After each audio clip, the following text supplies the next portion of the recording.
Hi traders, this is Blake Morrow. You are listening to the Morning Edge webinar, and Mashari just logged in and said, "Just joined the webinar. Did I miss a lot?" No, you didn't. Actually, the first half an hour is usually a rant. I just kind of talk about whatever's on my mind. In which today it was more allergies than anything. nothing, nothing. Yeah, what's up? Hey, I got an interesting thing to ask you because I know a lot of people follow you, and some of them, during the webinar, and they have a job, and then they use their smartphone or their tablet while they're at work to put on some trades. And I've got a reporter from Reuters out of London that reached out to me. They're doing an article on FX traders, but they need a perspective of someone that actually has another job, but they trade and they use their smartphone. And if there's someone out there that you know that wouldn't mind commenting on this Reuters article, then if they could go in and put their name and email in the Dropbox, that Reuters reporter would like to reach out to them. Not on, I asked in the chat room, but nobody was interested, and some people felt that they thought they were going to be asked about the market. They're not interested in your perspective about the market, just like how do you use your smartphone as a retail trader, like during your lunch break or your break. And so if anyone's interested and you know them, if they can put their email in there, if they're interested in comments for this Reuters article. Okay, that sounds good. Then why don't they just reach out to you via Twitter? Everybody Okay, knows you that'd be on good. Twitter. Okay. So if any of you, I know there's a lot of you actually that listen to the Morning Edge before you go to work, that are here in North America, or if you're in Europe and you have you have a job, like to call it, and then you trade you trade around your other job, whether you're you know, whether you're in the office or out of the office. Yeah, please reach out to Paul. There's a if you're interested in doing a Reuters interview. Um, so Mashari said, even in the Middle East, sure, anywhere. It doesn't really matter where you live. But just reach out to Paul Franco via Twitter if you're interested in um, doing a little Reuters interview. Thanks, Paul. Thanks, All Bill. right. Yep. And just if you guys are relatively new to the Morning Edge, just we follow a pretty basic format. The first half an hour is more of a rant. If I've got something on my mind that I'd like to talk about, sometimes I have Paul here and we discuss a certain topic, or if there's something I really need to discuss, I'll talk about it then. The second half an hour, which we are in right now, is the analysis part, where we go into all the majors, and we do that this half an hour and possibly into the next, bleeds into the next half an hour typically, as we go through all the majors. Then after that, we cover any news out of North American trade, and then I answer your question. So, that usually takes up our 2 hours. Anyway, right now is the analysis part. So we're going to start with the euro. We're going to get prepared for today, even though there's not a lot of data today. There's National Association of Housing Builders, NAHB index will be out a little bit later. Nothing super exciting about that. We also have Brainerd, San Francisco Fed. Brainerd, she's speaking a little bit later. She's become a dove, and so the market's going to expect dovish comments from her. Just FYI, she is now jumped in the camp of we should wait till 2016 to raise rates. So those comments should reflect her recent view. So I guess the reason why we need to know that is because if she changes her view, or thinks that 2015 is still on the table, that could be viewed as obviously bullish the dollar, but she is expected to be dovish today in any of comments that she has. So with that being said, there just isn't a whole lot happening at the moment, but we still have to get prepared for any event that may happen today. So here's the euro. Not a lot's changed from the analysis point of view. I want to point out just a couple of specifics that had been important last week. So first and foremost, we rejected the 618 retracement. You can see previous high, 618 retracement, failure above those highs, so it gave us a little false breakout to the upside, which has obviously led to some weakness. So Oh wow, there's a new. You can buy tickets for the Force Awakens today. Oh, I didn't know that.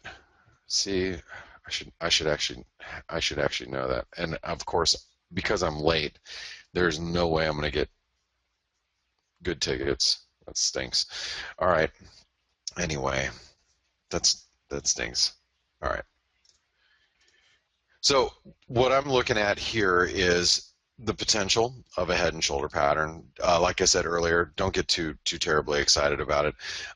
It's not a severe uptrend, so I think it could lead us to maybe to this trend line support over here. I think it's possible, but I wouldn't get too terribly excited about the euro at this stage in the game. Okay, but let's say Mario Draghi and the European Central Bank does, let's say he does talk about the potential of unleashing further quantitative easing.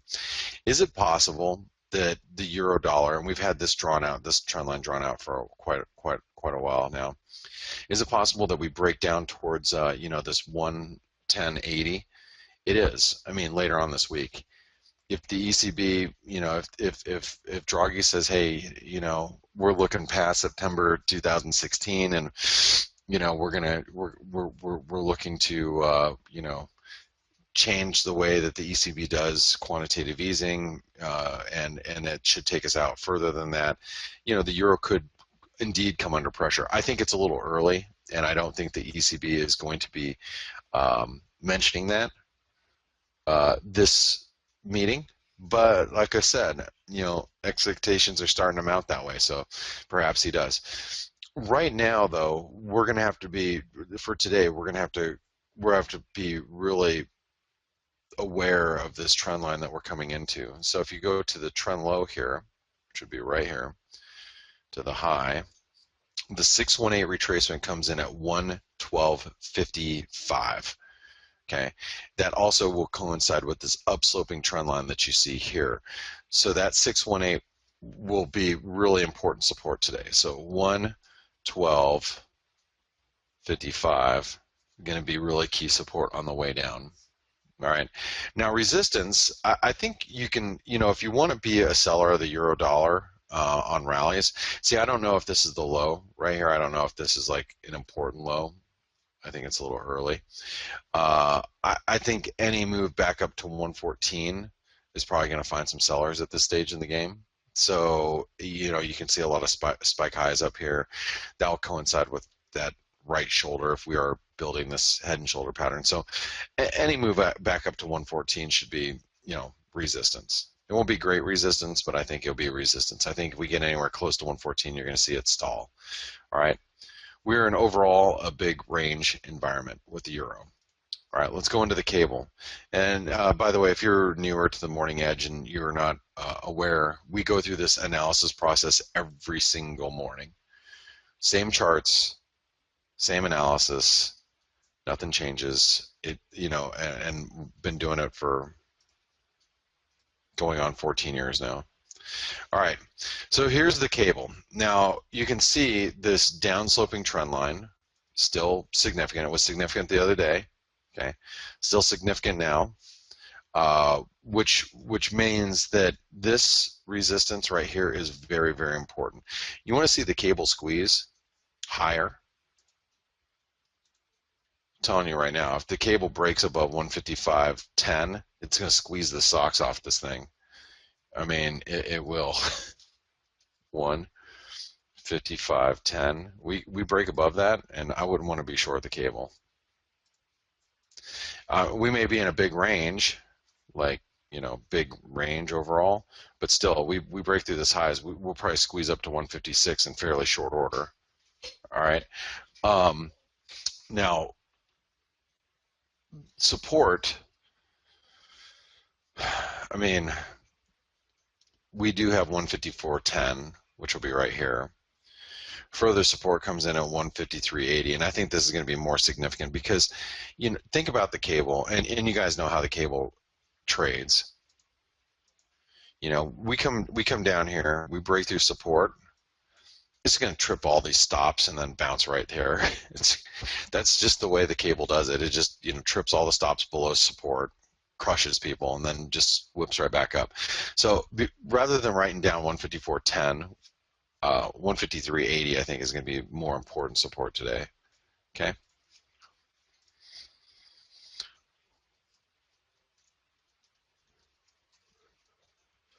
All right. Let's go to the Swissy. So the Swissy just took out its downtrend line today. Okay, you can see this downtrend line that we had. All right, now significance of that. Well, if you don't know the significance of where we've been, I think I've taken those fibs out, but I'll put them right back in.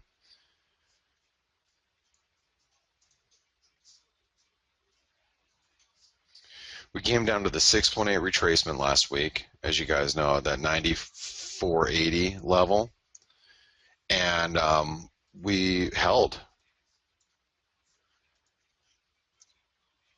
You can see just now over the last couple hours, we even surged past some resistance here. So we're looking constructive to the upside.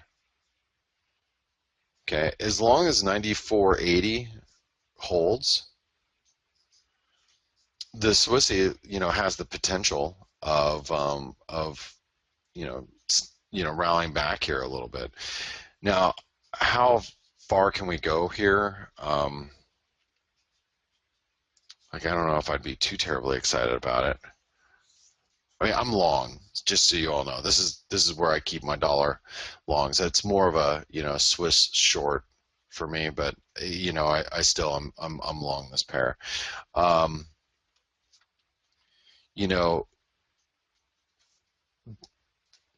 me grab this red line here. Previous support, previous support, previous support, current resistance. 96.40 is resistance. 94.80 is support.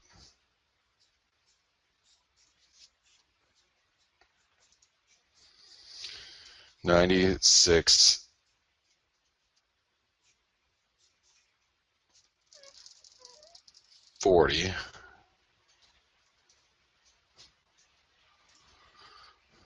94.80. We are in a range.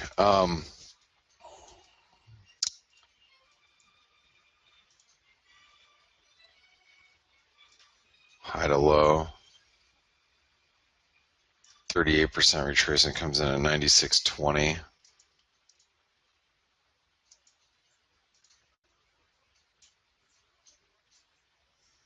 Yeah, but still, we should find some pretty good resistance up here. Okay.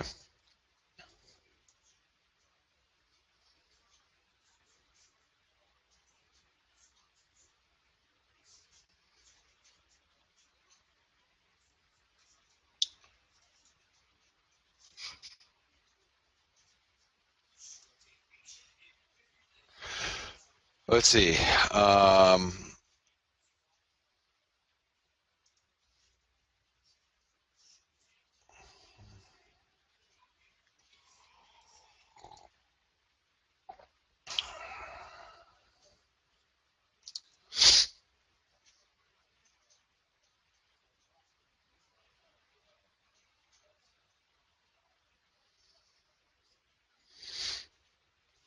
Sorry, I was just thinking about the Swissy here. Yeah, I don't. It's pretty choppy. Okay, let's go over to the dollar yen. So the dollar yen. Now, over the weekend, there are some comments from the BOJ about not looking to do further quantitative easing. Now, remember, at the end of the month, most of the market is expecting the BOJ to extend their quantitative easing measures. And one thing that the dollar yen has been doing is the yen actually has been strengthening overall. And this is the dollar yen, in my opinion, is the one you have to worry about. When we were looking at the death cross of the dollar, I would be more concerned about owning the dollar versus the yen versus owning the dollar against other currencies. The dollar yen, I think, actually has the ability to sell off quite aggressively, but that's just because I think the stock market is really teetering on the cusp of pulling back again. Because you know, you go back to the S&P and you look at where we're again, the Gartley pattern that we've been discussing for the last couple of weeks. You know, if we end up rejecting here and then rolling over, which I think we're going to, the yen should strengthen as a result. It doesn't matter if it's against the dollar or against anything else. The yen, you'll see the Aussie yen, New Zealand yen, pound yen, euro yen, whatever. You're going to see all the yen pairs, dollar yen included, move lower. So I think you have to really not include the yen in your, or the dollar yen in your dollar analysis here. Okay. Now with the dollar yen, we have the 618 that's holding us thus far. 786 retracement comes in at 119.85. See, I think we have to take out this upside resistance to get the downside pressure off the dollar yen, which comes in at 119.65 basically. Oops. I think that's significant. And remember, the dollar yen is still in a bearish trend, and I know it really, this move right here, and I know I've said this for the last several weeks, big red bars like that usually lead by more big red bars. Okay, and we're starting to feel some heat here. Okay, support for the dollar yen right now.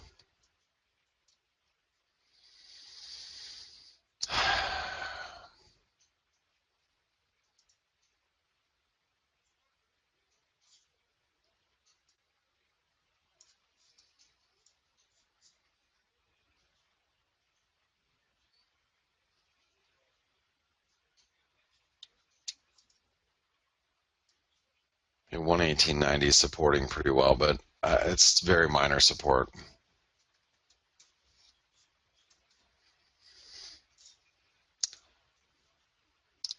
And I still think this is a bearish trend.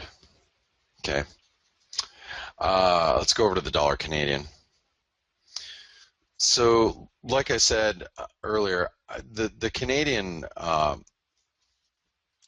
elections don't seem to be really affecting the Canadian too much. We have talked about the Canadian currency strengthening ahead of the elections, which it has, and I don't know if that's the actual reason why.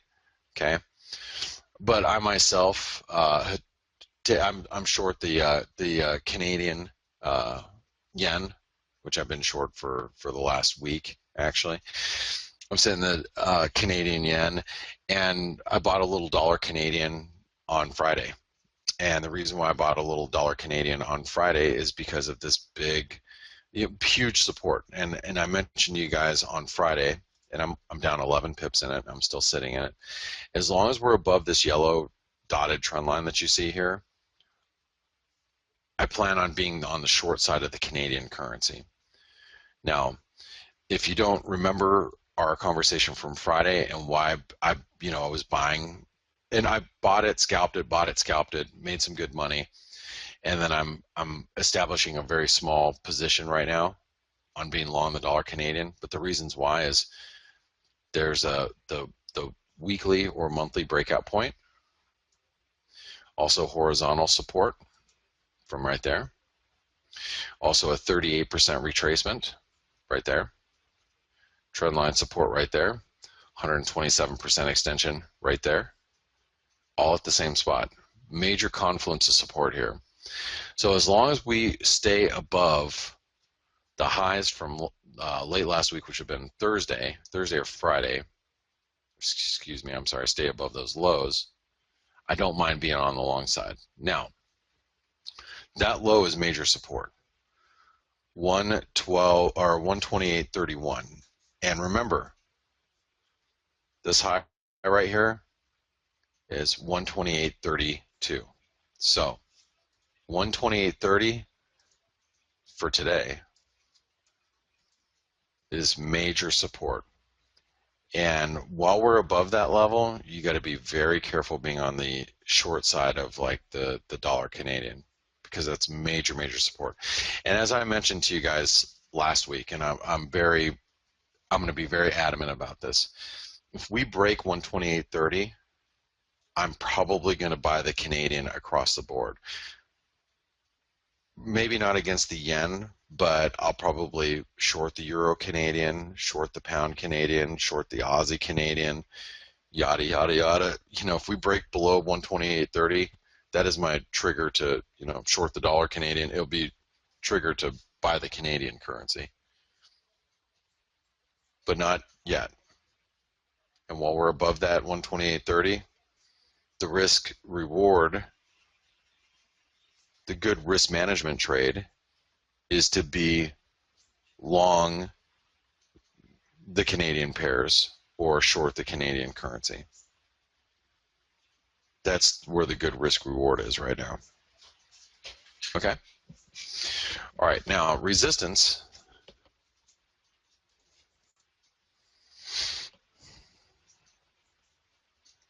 $129.50. I think we drew that on Friday. That still is resistance. Whatever that low is. 129.55. So 129.55.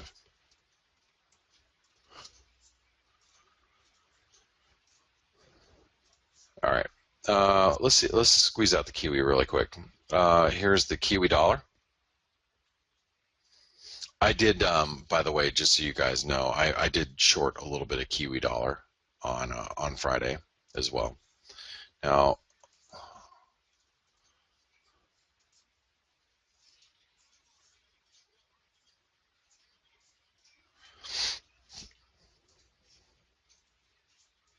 it's a very small position too, and I am down 15 pips right now, which I don't mind sitting in.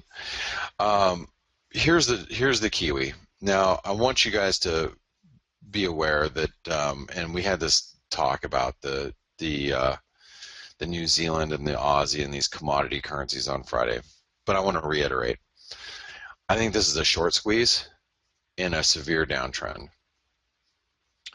Usually when you get a short squeeze like this, they're very convincing. They always are. You know, you see them happen, you go, oh my God, you know, we rallied from, you know, 62.50 to 69 cents out of nowhere, and oh my God, what a squeeze. You know, this is it. This is the bottom. Well, that's what the market usually wants you to believe before it heads lower.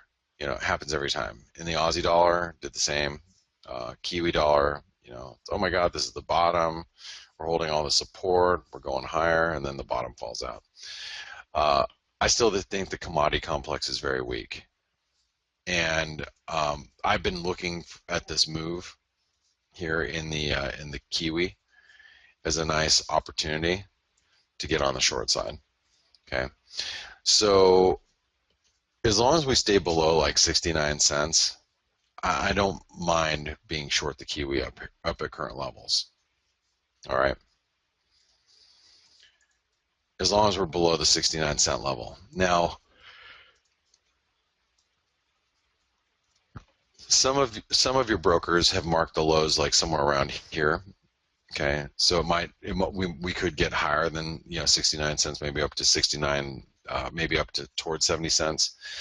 But what I'm really more focused on at the moment, I'm more focused on this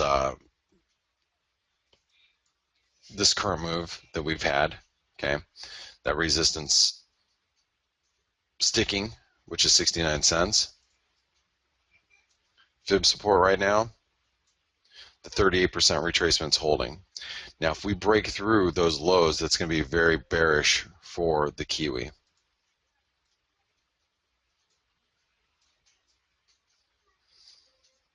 That's at 67.75 basically. So 67.75, key support. Now any move up here from where we're currently at, any move up to probably 68.50 is going to find some pretty significant resistance. 68.50 is a 618 retracement, so I'm going to mark that up today.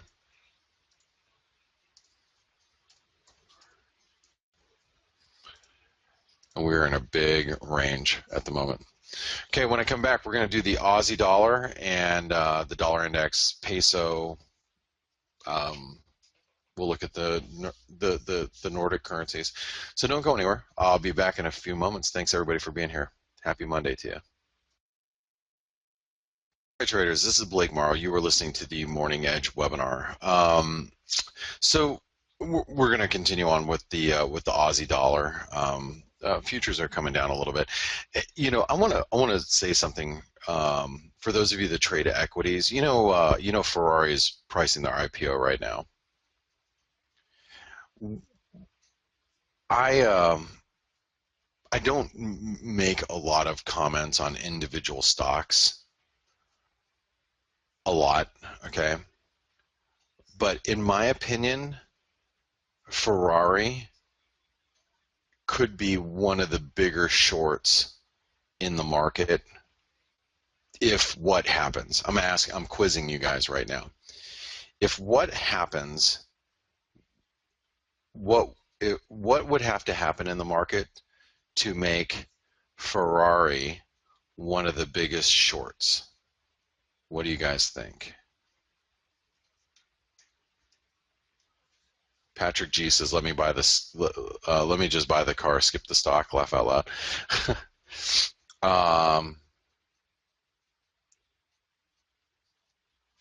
Mirko says, "Garbman goes long." There you go. That would be it. Yes, Thomas. That is the best answer I've heard yet. Or that's the best answer. That is the answer.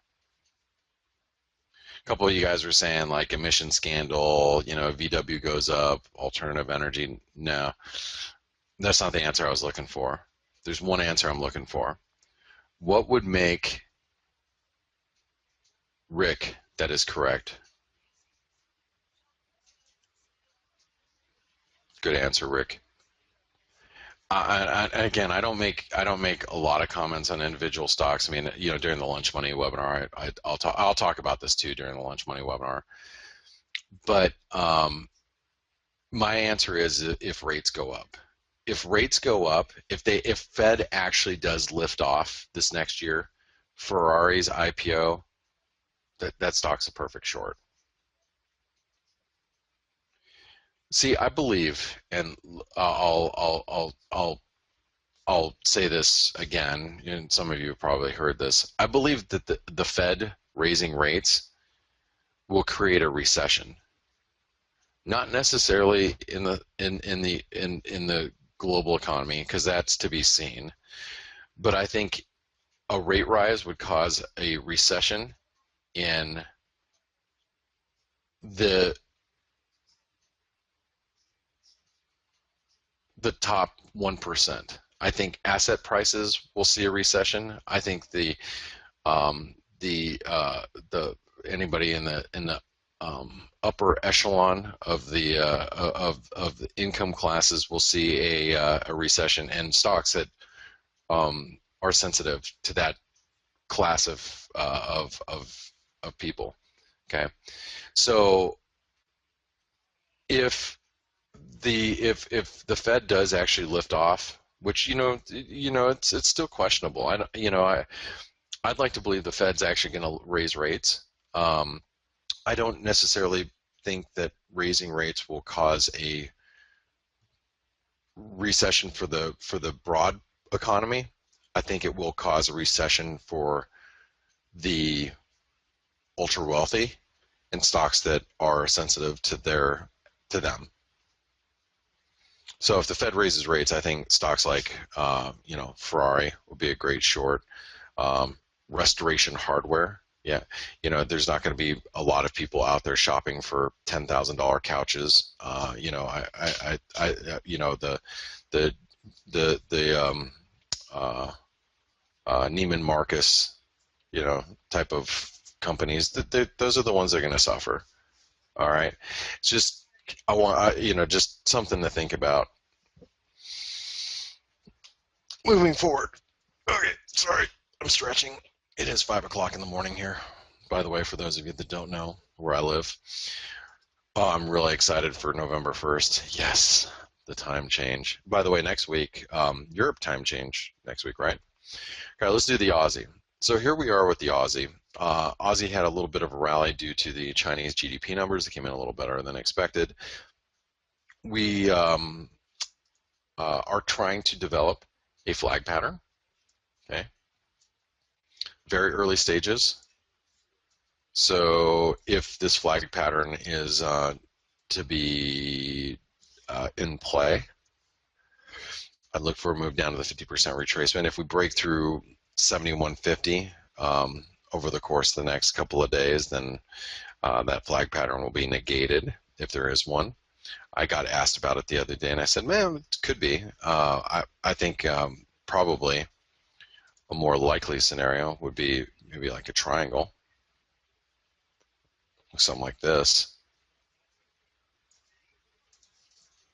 Okay. But you guys also know that we had a great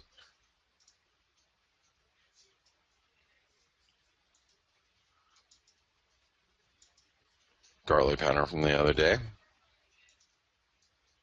Worked out quite nicely. Okay. And now we're just we're consolidating. And so if you zoom in a little bit, let's go over to the hourly chart. Should be some support down here at 7250. Okay, 7250 should offer support, and really 7240. Because if this breaks, then Aussie bulls are going to have a little bit of a problem because we might pull back towards 7150, but this comes in at 7240. That's pretty key support. 0.7240 resistance.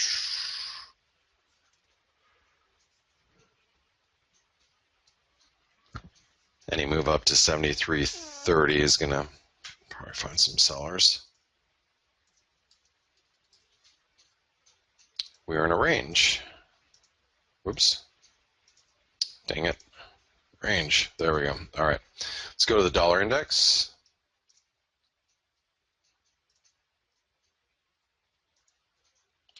Okay, so here is the dollar index. Let's go over to the hourly chart.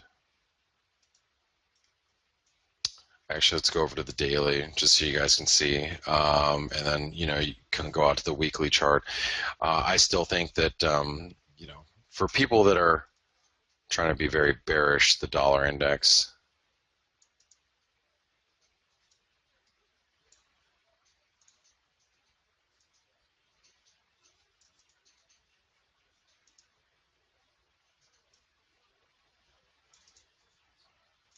overall, I think that's what we're dealing with. And still bull flag pattern, longer term. Okay, so here's your 4-hour, the dollar index. Let's go into, let's draw a fib, high, low. You can see how important right now the 38% retracement is, which comes in at basically 95 cents. So resistance is 95.00, and that's key. If we break above that 95-cent level, which is 38% retracement here, we're going to see a bit of a squeeze. Very similar to the euro. We have right? That means this neckline is ultra important.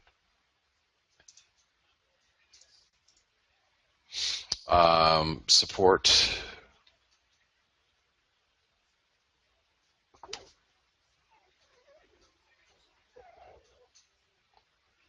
Probably can give it all the way down to the low right here, which is 94.40.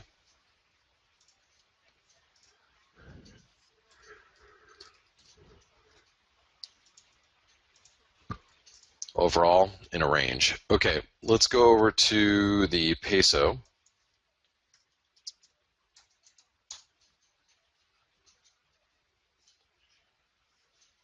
Peso, really nice reaction off of support here. And then if you go over to the daily chart, you can see trend line support still coming into play here. Very, very big support down here. It's all holding.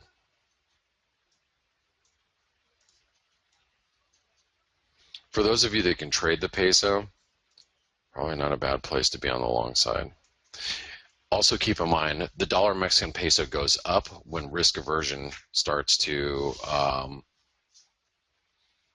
uh, um, the dollar peso tends to go up during periods of risk aversion. You see stocks are getting a little weaker here, so it doesn't surprise me that the dollar peso is starting to lift a little.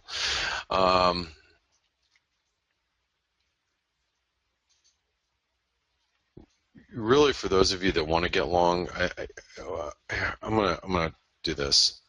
Support is at 1632, basically. U.S. dollar, Mexican peso. Oops. Damn it. Okay.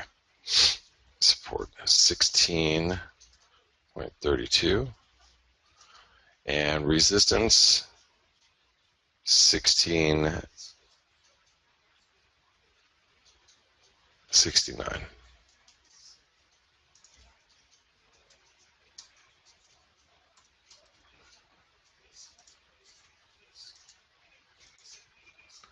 All right, let's take a look at the Norwegian krona. I see the Swedish krona starting to make its move, but the Norwegian krona still boxed in here. I'm not even going to write it down because we have this 802 to 820 too, right? Boom, boom, boom, boom. Yeah, just nothing, really nothing to do here. It's not moving at all. Let's go to the Swedish krona. We had a great reaction off of the support there.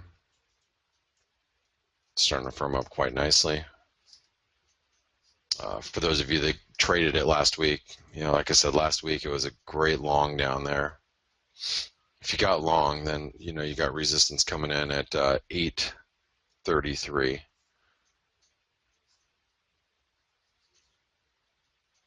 It was a nice long down at support. We have a nice hammer formed on Friday. It's getting us a good follow through to the upside. But it's coming up to resistance. If you didn't pick it up last week, then you're kind of a little late to the party here. All right. Well, here is your bias chart. There you go. I'm gonna let you guys write that information down. Let me go ahead and take some questions. So the first question comes in from